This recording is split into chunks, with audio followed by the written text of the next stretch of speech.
Derivatif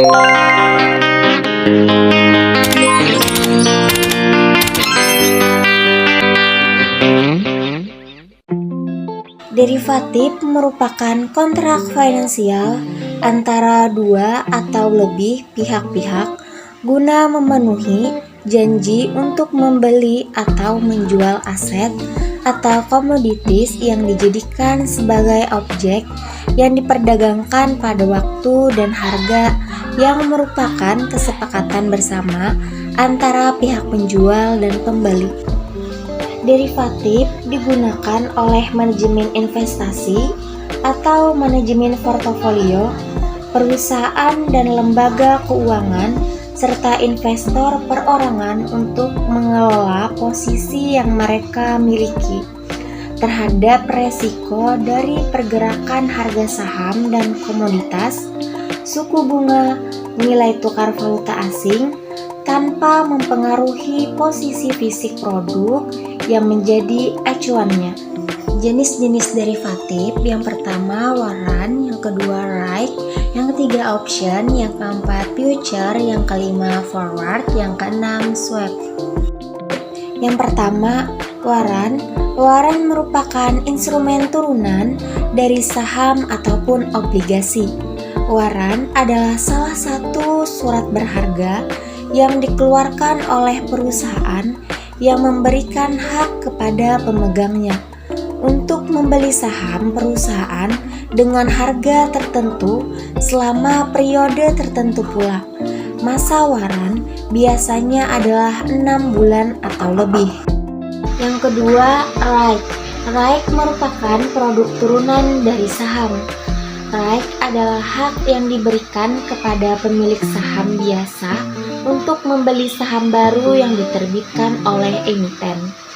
Hak dalam instrumen right sering disebut dengan private right, yaitu suatu hak untuk menjaga proporsi kepemilikan saham bagi pemegang saham lama di suatu perusahaan berkenaan dengan penerbitan saham yang baru. Yang ketiga, option. Option merupakan instrumen keuangan derivatif paling menarik dan banyak dikembangkan 6 tahun belakangan ini. Option adalah suatu efek yang memberikan hak kepada pemiliknya untuk membeli atau menjual sejumlah aset tertentu dengan harga yang telah ditetapkan pada waktu mendatang. Dalam penerbitannya, setiap option memiliki dua pihak yang terkait, yaitu writer atau penulis dan holder pemegang option. Dilihat dari jenisnya, ada dua macam option, yaitu call option dan put option. Option berhak untuk menjual saham aset tertentu sesuai harga yang telah ditetapkan. Option fleksibilitasnya sangat tinggi, jangkauan luas, dapat dikembangkan cakupannya, serta sangat menguntungkan. Oleh karena itulah, para investor banyak yang menyukainya dan memilih option untuk investasi dibandingkan instrumen investasi lainnya.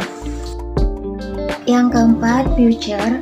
Future adalah kontrak berjangka untuk membeli atau menjual suatu aset dengan penyerahan dilakukan di masa mendatang dengan harga pasar yang telah disepakati.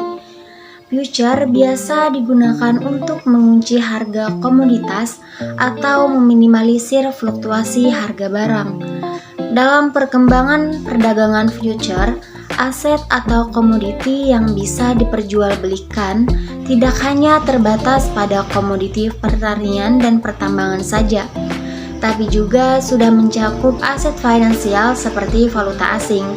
Mekanisme perdagangan future di bursa dikenal dengan sistem marking to market, sehingga future lebih maksimal menghindari akumulasi kerugian perusahaan daripada forward. Yang kelima, forward. Forward barangkali merupakan instrumen keuangan derivatif paling tua yang pertama kali berkembang di Chicago, USA sekitar tahun 1970. Forward adalah kontrak jual beli aset tertentu dengan harga yang telah ditetapkan dilakukan dan transaksi dilakukan pada waktu mendatang yang disepakati. Forward pada dasarnya hampir sama dengan future.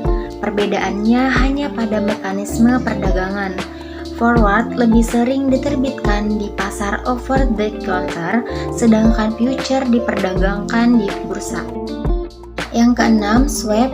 Swap adalah kontrak penukaran mata uang pada saat sekarang dan waktu yang akan datang antara nasabah dengan bank devisa. Swap atau currency swap adalah kontrak konversi kewajiban utang dalam mata uang berbeda.